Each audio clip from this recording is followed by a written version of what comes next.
আনমিয়ালি আৰু আছে নম্বৰ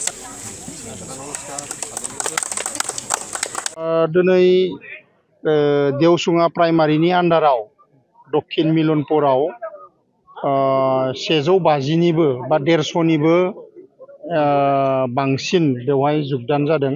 बयबो रायजो राजाफ्रा बुंबाय थादोंमोन बेवहाय प्रमद सारनि जिफोर खामानि मावनाय आरो प्रमद सारनि जिफोर नेतृत्व जि सरकार सोलिनाय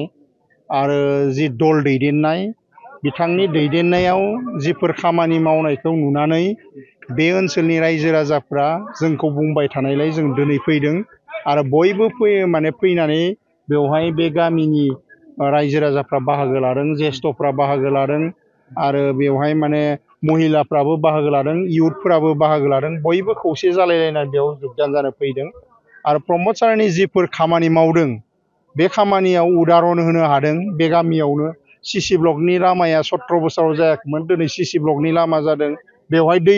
दैनि समस्यामोन, 17 बोसोराव जायाखैमोन, दिनै दैनि समस्याया समाधान जादों आरो गासैबो बिथिंजोंनो समाधान जादों। गामियाव माने हानि माने जेंनामोन, बेफोर हानि जेंनाफोरा समाधान जानायनि लामायाव थांबाय थादों आरो किसुमाना समाधान जादों। दा बैनि थाखायनो बयबो रायजो राजाया बयबो खौसे जानानै बे दक्षिण मिलनपुरनि आइ आफा रायजो राजा आरो बयबो सेंग्रा सिख्लाफोरा बयबो ज' जानानै बेवहाय मा खालामदों जुगदान जाफैदों इउपिपिएल दोलोखौ। फैबाय थानाय जितु बिसायख'थियाव नोंथांमोना सुप्लाइ सेरफांखौ दखल खालामनाया 100% जाबाय नामा? दिनैनि तारिखाव रोखा जानानै फैदों, बयबो रायजो राजाया सहयोग खालामदों, बिभिन्न जाति जनगोष्ठीया बयबो खौसे जानानै इउपिपिएल दोलोखौ दैदेननो थाखाय माने बेवहाय माने सासन होनो थाखाय माने जुजिदों। मानो होनना बुङोब्ला 17 बोसोराव जाय इएम दंमोन बिथाङा जेरैबायदि खामानि मावनांगौमोन बेबायदि खामानि मावैनि थाखायनो रायजो राजाफ्रा बिथांखौ जोगारदों आरो जायनि थाखाय बयबो माने इउपिपिएल दोलोखौ माने लोब लोब बाहागो लानो थाखाय माने हांख्रायदों आरो बेबायदि हिसाबै जुगदान जादों। आरो बिनि अनगायैबो जाय माने दा 5 बोसोराव सोलिबाय थानाय इएम बेबो माने कुनुदिन माने सानसेबो नुजाथियाखै। गोबां माने शिबसारा गोबां ओनसोलाव बहुत जायगायाव दिनै सुक्लाय सेरफां ओनसोल बायदियाव 20 बारनिबो एबभ माने बेवहाय रायजो राजाफोरजों बाहागो लादों, मिटिं खालामदों, नुजाफैदों आरो बेबायदि समाव इएमआव भारतासेयावबो बिथाङा सानसेबो नुजायैखौ रायजो राजाफ्रा दुखु मोनदों आरो जायनि थाखाय इउपिपिएलनि नैबे ओनसोलाव माने एमसिएल एबा इएम जाहोनो थाखाय रायजो राजाफ्रा जुजिदों आरो बेबायदि हिसाबै फैबाय थानाय समाव देरहानाया रोखा सुक्लाय सेरफांनिफ्राय। दिनैसिम जिहेतु नोंथांमोना दिनैनि तारिखाव गोबां माने बिपिएफ आरो बिजेपिनि समर्थन बा माने दैदेनगिरिफ्रा गोबां गिदिर गिदिर दैदेनगिरिफ्राबो दङ बेवहाय आरो गोबां माने समर्थन माने रायजोनि समर्थनफोर दंमोन, बेफोरबो जोंजों जुगदान जादों। आरो दिनैनि तारिखाव जों बुंनो हायो जे जों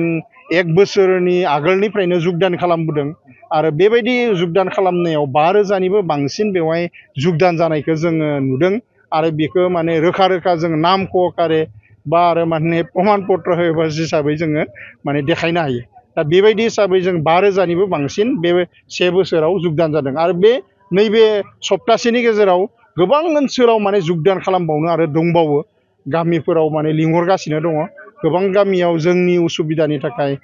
माने हाबनो हायाखै, माने मा होनो थांस्लाबनो हायाखै, जायनि जाहोनाव जोङो जुगदानखौ फासयनो गोनां जादों। दायो आरो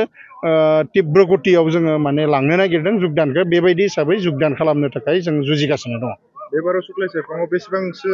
रोजा भट लानानै देरहागोनखौ आसा दङ? दिनैनि तारिखाव माने जोङो बुंनो हायो जे माने बिपिएफ आरो बिजेपि आरो इउपिपिएल बे मोनथामा जिथु मोनथामबो नांगासिनो दङ, माने दोलो हिसाबै नांगासिनो दङ आरो बे दोलो हिसाबै नांनायाव रायजोफ्रा बुंनाय बायदि आरो नुनाय बायदिब्ला बयबो खोनानाय माने बुंनानै खोनानाय मोननाय बायदिब्ला दिनैनि तारिखाव बे मोननै दोलोआ इउपिपिएलजों फेर फाथिनो हानाय साहस आरो पार्टियाव बेबायदि स्ट्राक्चार गैया बायदिखौ जों नुदों। बे मोननै ইউপিএফএলত জইন হলো কারণ 17 বছর বিপিএফ দলে শাসন চলাইছিল, কিন্তু আমি পিছপৰা অঞ্চল একোই বস্তু পাওয়া নাছিলো। আজি আমার রাস্তা প্রমোদ সাৰৰ দ্বারা যিহেতু হৈছে সেইকাৰণে বহুত আমি আনন্দিত হৈছোঁ আৰু খোৱা পানীটোৰ কাৰণেও অলপ আমাৰ বহুত অসুবিধা আছিল, তেখেতৰ দ্বাৰাতেই আমি হয়তো সুবিধা এটা পাইছোঁ খোৱা পানীটোত। বহুত আনন্দিত হৈছোঁ ভৱিষ্যতে আমি UPPL দলৰ লগত আছোঁ যাতে প্ৰমোদ ছাৰে আমাক আগবাঢ়ি লৈ যায় ৰাস্তা ঘাট কিবা দি যাতে আমাক আৰু সুবিধা কৰি দিয়ে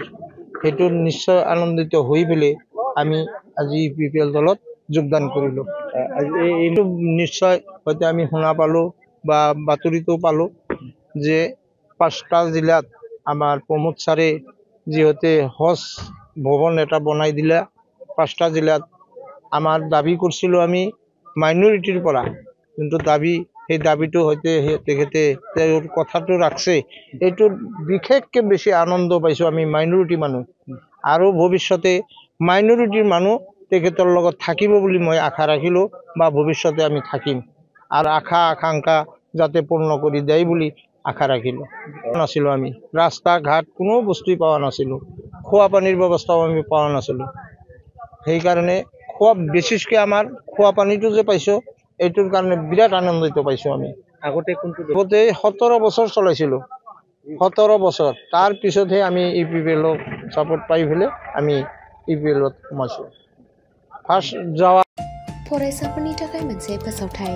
सोलोंथाइ बोसोर 2025-2026 नि थाखाय फरायसाफोरनि गोदानै मुं थिसननाय लानानै फैदों